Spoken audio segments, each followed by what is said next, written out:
The Dry Salvages.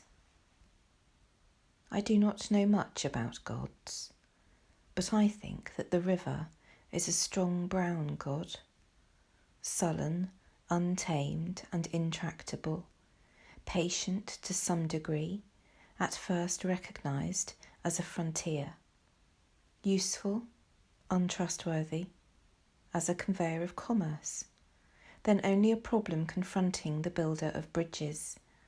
The problem once solved, the brown god is almost forgotten by the dwellers in cities, ever, however, implacable, keeping his seasons and rages, destroyer, reminder of what men choose to forget, unhonoured, unpropitiated by worshippers of the machine, but waiting, watching and waiting. His rhythm was present in the nursery bedroom, in the rank ailanthus of the April dooryard, in the smell of grapes on the autumn table, and the evening circle in the winter gaslight. The river is within us, the sea is all about us, the sea is the land's edge also, the granite into which it reaches, the beaches where it tosses its hints of earlier and other creation, the starfish, the horseshoe crab, the whale's backbone, the pools where it offers to our curiosity the more delicate algae and the sea anemone. It tosses up our losses, the torn seine, the shattered lobster pot, the broken oar and the gear of foreign dead men. The sea has many voices, many gods and many voices. The salt is on the briar rose.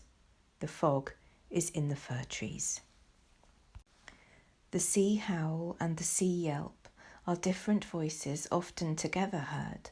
The whine in the rigging, the menace and caress of wave that breaks on water, the distant rote in the granite teeth, and the wailing warning from the approaching headland are all sea voices, and the heaving groaner rounded homewards, and the seagull, and under the oppression of the silent fog, the tolling bell measures time, not our time, rung by the unhurried ground swell, a time older than the time of chronometers, older than time counted by anxious, worried women lying awake, calculating the future, trying to unweave, unwind, unravel, and piece together the past and the future between midnight and dawn, when the past is all deception, the future futureless, before the morning watch when time stops and time is never ending, and the groundswell that is and was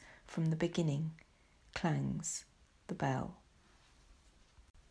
Where is there an end of it, the soundless wailing, the silent withering of autumn flowers, dropping their petals and remaining motionless? Where is there an end to the drifting wreckage, the prayer of the bone on the beach, the unprayable prayer at the calamitous Annunciation? There is no end, but addition. The trailing consequence of further days and hours, while emotion takes to itself the emotionless years of living among the breakage of what was believed in as the most reliable, and therefore the fittest for renunciation.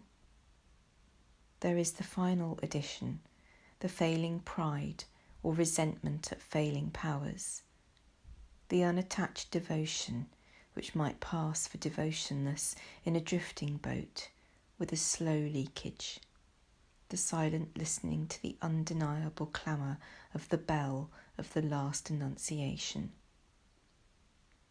Where is the end of them, the fisherman sailing into the wind's tail where the fog cowers? We cannot think of a time that is oceanless, or of an ocean not littered with wastage, or of a future that is not liable, like the past, to have no destination.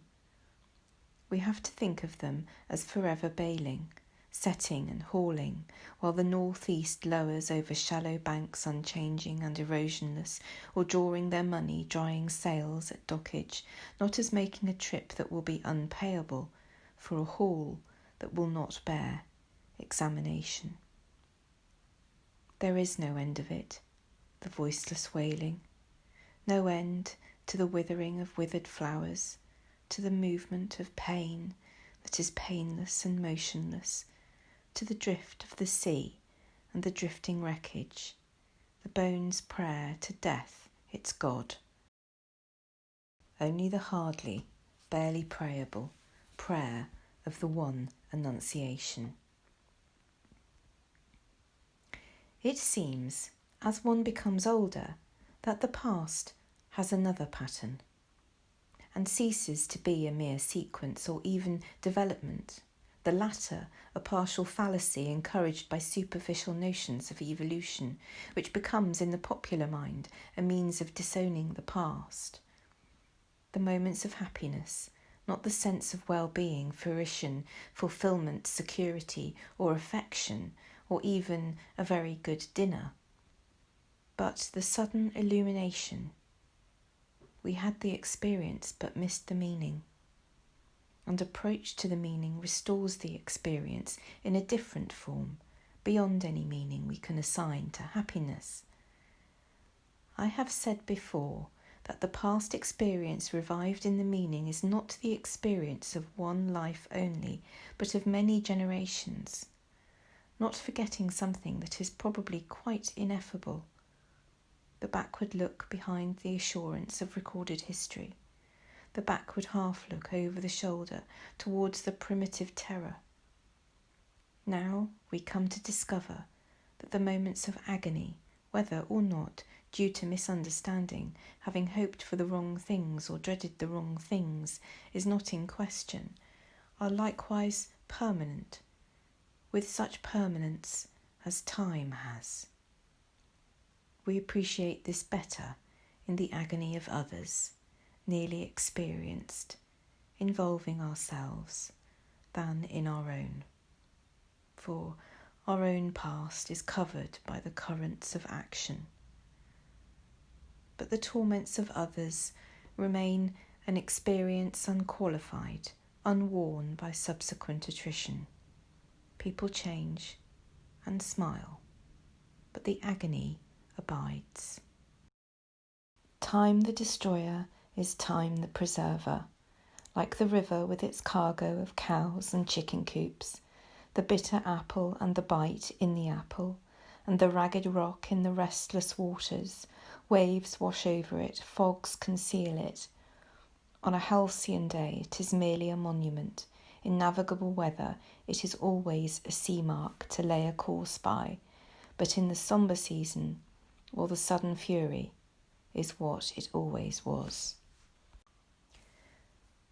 I sometimes wonder if that is what Krishna meant, among other things, or one way of putting the same thing, that the future is a faded song, a royal rose or a lavender spray of wistful regret for those who are not yet here to regret, pressed between yellow leaves of a book that has never been opened.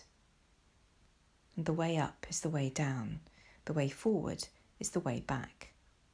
You cannot face it steadily, but this thing is sure, that time is no healer, the patient is no longer here. When the train starts and the passengers are settled to fruit, periodicals and business letters, and those who saw them off have left the platform, their faces relax from grief into relief, to the sleepy rhythm of 100 hours. Fare forward, travellers, not escaping from the past into different lives or into any future. You are not the same people who left that station, or who will arrive at any terminus. While the narrowing rails slide together behind you, and on the deck of the drumming liner watching the furrow that widens behind you, you shall not think the past is finished or the future is before us. At nightfall, in the rigging and the aerial, is a voice descanting, though not to the ear, the murmuring shell of time, and not in any language. Fare forward, you who think that you are voyaging. You are not those who saw the harbour receding or those who will disembark. Here, between the hither and the farther shore, while time is withdrawn, consider the future and the past with an equal mind. At the moment, which is not of action or inaction, you can receive this. On whatever sphere of being the mind of a man may be intent at the time of death, that is the one action. And the time of death is every moment, which shall fructify in the lives of others. And do not think of the fruit of action. Fare forward, O voyagers, O seamen, you who come to port, and you whose bodies will suffer the trial and judgment of the sea, or whatever event. This is your real destination. So Krishna, as when he admonished Arjuna on the field of battle, not farewell, but fare forward, voyages. Lady, whose shrine stands on the promontory, pray for all those who are in ships, those whose business has to do with fish, and those concerned with every lawful traffic, and those who conduct them. Repeat a prayer also on behalf of women who have seen their sons or husbands setting forth and not returning. Filio dal tuo filio, Queen of Heaven. Also pray for those who were in ships and ended their voyage on the sand, in the sea's lips, or in the dark throat which will not reject them, or wherever cannot reach them the sound of the sea bells perpetual Angelus. To communicate with Mars, converse with spirits, to report the behaviour of the sea monster, describe the horoscope, haruspicate or scry, observe disease in signatures, evoke biography from the wrinkles of the palm and tragedy from fingers, release omens by sortilege or tea leaves, riddle the inevitable with playing cards, fiddle with pentagrams or barbituric acids, or dissect the recurrent image into preconscious terrors, to explore the womb or tomb or dreams. All these are usual pastimes and drugs and features of the press, and always will be. Some of them, especially when there is distress of nations and perplexity, whether on the shores of Asia or in the Edgware Road, men's curiosity searches past and future and clings to that dimension. But to apprehend the point of intersection of the timeless with time is an occupation for the saint. No occupation either, but something given and taken in a lifetime's death in love, ardour and selflessness and self-surrender. For most of us, there is only the unattended moment, the moment in and out of time, the distraction fit, lost in a shaft of sunlight, the wild time unseen, or the winter lightning, or the waterfall, or music heard so deeply that it is not heard at all. But you are the music, while the music lasts.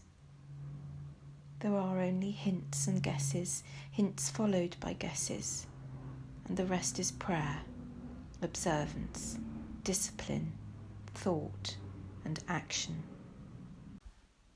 The hint half guessed, the gift half understood, is incarnation. Here the impossible union of spheres of existence is actual. Here the past and future are conquered and reconciled, where action were otherwise movement of that which is only moved and has in it no source of movement, driven by demonic, chthonic powers, and right action is freedom from past and future also. For most of us, this is the aim, never here to be realised, who are only undefeated because we have gone on trying. We, content at the last, if our temporal reversion nourish not too far from the yew tree, the life of significant soil.